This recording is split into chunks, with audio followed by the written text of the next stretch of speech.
got it? Most of it. Holy shit! Hold on, that's not gonna come down here, is it? No, that is. You gotta over that car right now. Holy shit!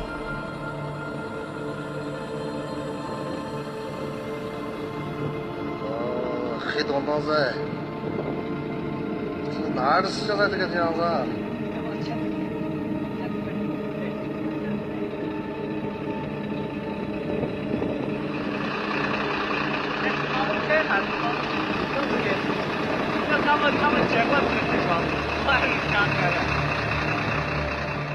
Dozens of tornadoes hit Alabama, Georgia, Florida, and South Carolina on Sunday. Hundreds of homes and businesses were leveled. From Beauregard, Alabama, the center of a tornado disaster zone stretching across 4 states tonight. At least 40 tornadoes reported, leaving an enormous trail of death and destruction. In fact, here in this community alone, at least 23 dead. In fact, the sheriff here telling me today entire families were killed in their homes together.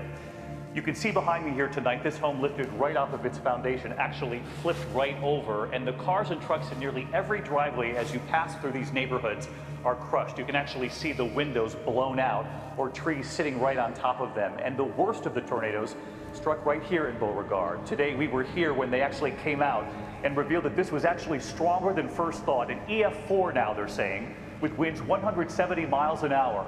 On the ground, think about this. It was a mile wide, 24 miles long, this path. Homes, entire neighborhoods gone tonight. Devastation across several states. In Talbot in Georgia, a tornado ripping buildings apart. Neighbors there holding hands and praying along their shattered street.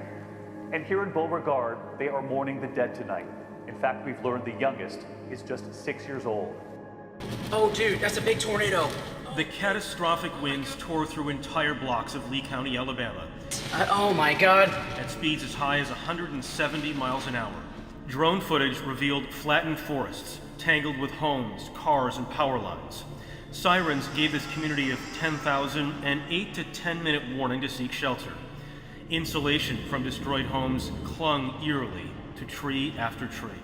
In Beauregard, Alabama, the storm tore this cell tower from its base, making communication difficult.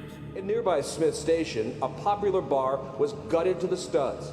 The owner was sitting in his truck just feet away. I seen the trash swirling in the air across the hill over there, and I said, oh no, this ain't good. Just across the street, Charlie Patel was inside as his gas station was torn to pieces. Just I'm on the counter, and 10 seconds in the tornado come and everything is gone, everything destroyed. Alabama wasn't the only state to see some serious storms. There were more than a dozen reports of tornadoes in Georgia. This is drone video of Talbotton, where homes were left in piles of wood and cars were tossed. Folks in nearby Ellerslie say everything was gone before they even knew what happened. Everything that's been built for 19 years. Gone. In a blink of an eye. To give you a sense of the loss of life here, all last year, tornadoes killed 10 people across the country. Yesterday, tornadoes killed more than twice as many people in this one Alabama county.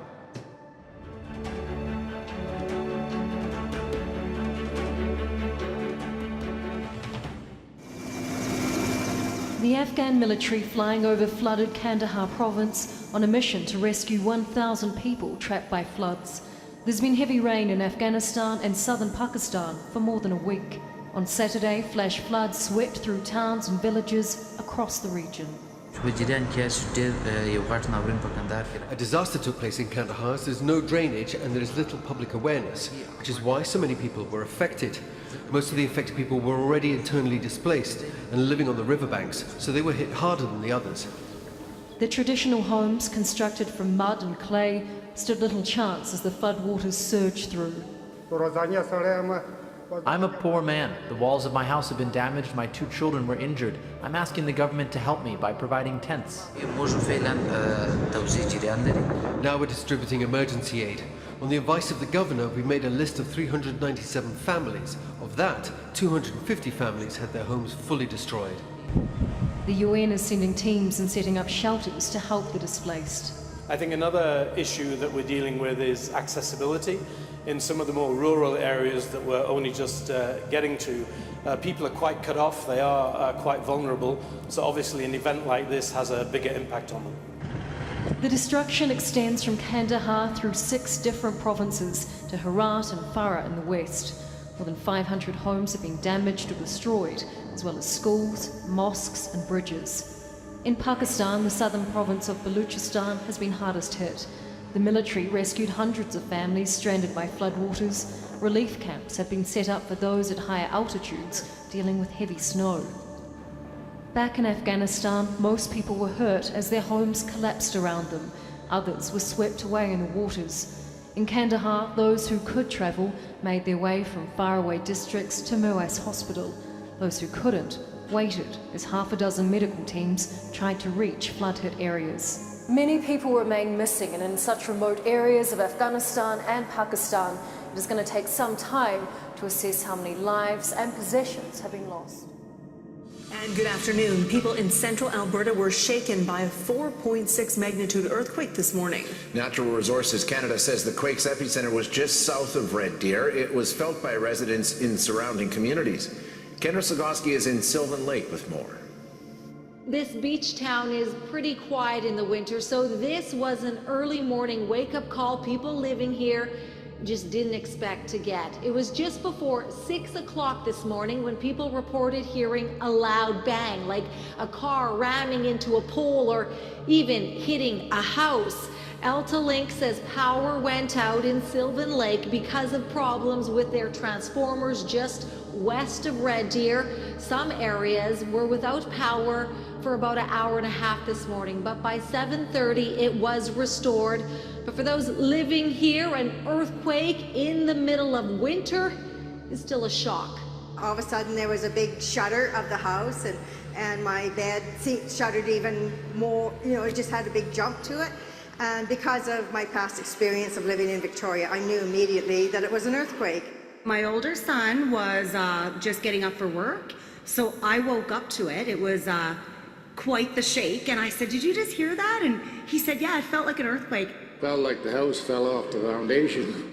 Many people in Red Deer said they saw their doors rattling, and we also heard from people living in Rimbey, Lacombe, waking up to that loud bang. Definitely the talk of the town here.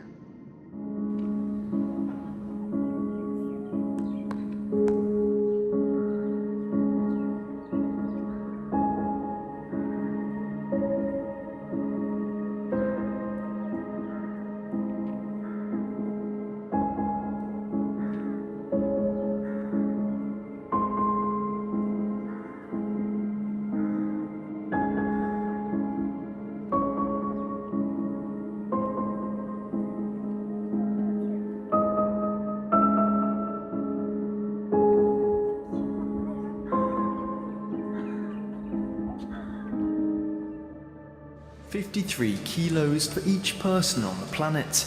That's how much plastic was produced in 2016. In a report, WWF says almost half of all plastic is made for throwaway products, mostly used in richer countries. They say this disposable convenience is, for nature, a scourge. Only 20% of the planet's plastic waste is currently collected for recycling, and even less than that is actually recycled. 1/3 of all plastic waste generated becomes land or marine pollution. We're turning our world into a trash can full of plastic, and we have to live in it. We're starting to see the negative impact of this, including for our own health. We ingest things like fish which are themselves contaminated by microplastics. In the sea, hundreds of species are harmed by being entangled or swallowing plastic. Humans are also highly likely to ingest small particles of plastic, though the health impact of this is unknown. WWF has launched a petition urging countries to agree to a legally binding treaty to stop plastic pollution. They're hoping to encourage governments to begin negotiations at a UN meeting in Kenya next week. Cleaning up Indonesia's most polluted river is a huge undertaking. Even the military is involved. Machines have been brought in to bury the tons of rubbish fished out from the Citarum. It's been a year since the government launched a program to clean up the river. But one military commander tells us progress has been slow with an action plan only put in place recently. We were supposed to have 4,600 military personnel working on this last year, but we only had 1,600. This year, because of a lack of funds, there are only 400 of us involved. Thankfully, the villagers see the benefits of this program, so they've been helping us. The Citarum River flows through northwest Java and provides 80% of the water supply for the capital, Jakarta. This photo, taken in January by a local environmental group, shows untreated waste from a textile factory dumped directly into the river. Runoffs from farms upstream also contribute to the contamination. A government agency that routinely tests the quality of water in the Citarum says it went from bad to worse last year. The slow progress is even more apparent in other areas. This looks like a landfill, but it's really part of the Citarum River. The surface is completely covered with all kinds of rubbish, plastic bags, bottles. But here you get a sense of the scale of the problem and just how massive the cleanup effort is. The plan to rehabilitate the river isn't only about improving water quality. Floating garbage clogs up drainage. The river frequently overflows during the rainy season. People in the village of Ciputat have had to endure floods year after year. Ini sampah. Ini yang kami setiap hari kami terima ini kalau banjir. Look at this. This happens every time it floods. Our streets and homes get covered in mud and trash. I worry not for myself, but for my children and grandchildren. The newly appointed governor of West Java, Indonesia's most populous province, has been tasked to lead the cleanup. We're making much progress, more than the perception. Within 5 years to 7 years, given from the degree, we will show the world from the dirtiest river, we can become one of the most livable river in the world also. To make good on his word, he'll have to ensure not only that the river is cleaned up, but that the laws that punish those who pollute the river are enforced. The Russian River is overflowing, forcing thousands from their homes in Northern California, and it is still on the rise. Floodwaters carried away cars in the resort town of Guerneville, north of San Francisco. Hundreds of people remain trapped, while National Guard trucks are taking others to safety. Our Meg Oliver's in Forestville, California, in an area cut off by the flooding. The only way in and out of Guerneville is by kayak or canoe. The small town was inundated after the Russian River overflowed its banks. Floodwaters surrounded homes, submerged cars, and trapped anyone who didn't leave. Normally we park right here. This is where you park? Yeah, it's a road. Laura Duplessis' house is raised, but her basement and yard are completely underwater. Have you ever seen anything like this? No.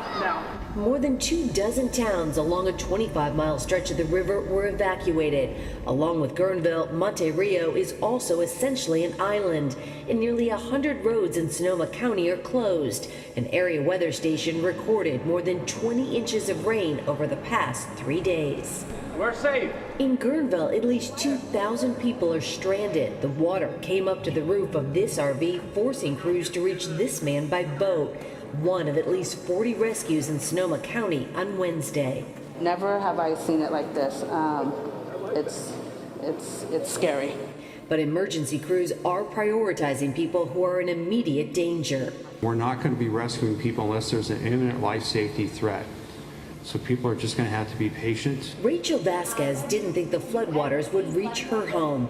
Now she's waiting out the disaster with her 4 kids. Do you have enough supplies? I think we're, hopefully going to be okay.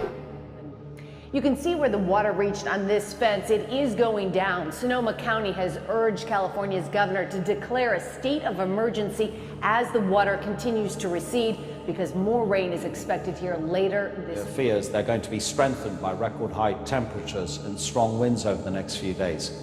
More than 65 square kilometers of land has been torched so far, most of it in Bunyip State Park. At least 850 firefighters and volunteers are battling the flames, but their efforts have been hindered by difficult terrain as well as spot fires. Meantime, thousands of residents have gathered treasured belongings and fled the bushfire's destructive path. As Sam Cucciaro reports, the mass evacuation was hindered by the closure of the Princes Freeway. As the wall of flames raced towards homes, many residents weren't taking any chances. Huge, it's frightening, it's a monster, it's ravenous. Thousands scrambled to get out of town, filling their cars and packing evacuation centres. We took our horses and our dogs and cats and children and got most of us out, but we've left some livestock behind, so and obviously we've left our property behind. There was ash all over my driveway, so it got a bit scary, yeah. Others deciding to stay put, unfazed by the unfolding emergency. We're wetting it all at the moment, and you can see all the water on the ground there. Wetting everywhere we can. In the town of Labatouche, residents were ordered to bunker down, told it was too late to leave. As some tried to flee, roads became dangerously clogged, made worse by the closure of the Princess Freeway, which could remain shut for several days. It becomes less about personal effects and more about preservation of myself and my family. Gambaya World became a virtual ghost town as animals were rushed from the grounds. Elsewhere, tensions ran high at resident meetings, with one woman at Pakenham blaming council for not letting her clear her land. Now I'm going to lose a house and everything else because of you people that I'm paying rates for. Here in Bunyip, the local footy club has generously thrown open its doors to anyone needing shelter. Many of the locals here and those in the other relief centres now face an anxious wait to see whether their homes are still standing. We don't know if we're burnt out. We don't know. We've got no idea. No one inside knows whether they've got a home to go to. Oh, well, if it goes up, it goes up.